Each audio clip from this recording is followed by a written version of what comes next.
எல்லாருக்கும் எல்லாமும் கிடைக்கணும், சமூக நீதி கிடைக்கணும். அந்த சமூக நீதி உண்மையான சமூக நீதியா இருக்கணும். சாதி வாரி கணக்கெடுப்பு நடத்தணும்னு ரொம்ப ஸ்ட்ராங்கா சொன்ன நமக்கு கொள்கை இல்லையா?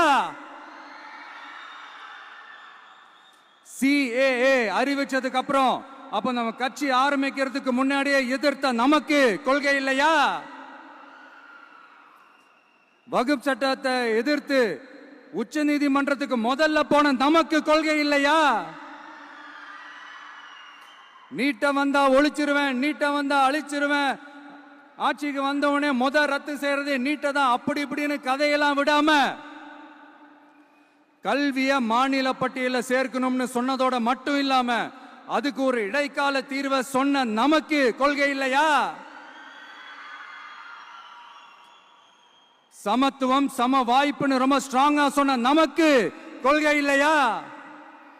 இப்படி கொள்கையை வெறும் பேச்சில மட்டுமே பேசிக்கிட்டு எல்லா கொள்கையும் அண்டர் கிரவுண்ட்ல அடக்கி வச்சுக்கிட்டு என்னமோ இவங்களுக்கு மட்டும்தான் எல்லா கொள்கையும் குத்தகைக்கு எடுத்த மாதிரி. இவங்க கொள்கையே கொள்ளை தானே. எப்படி இவங்க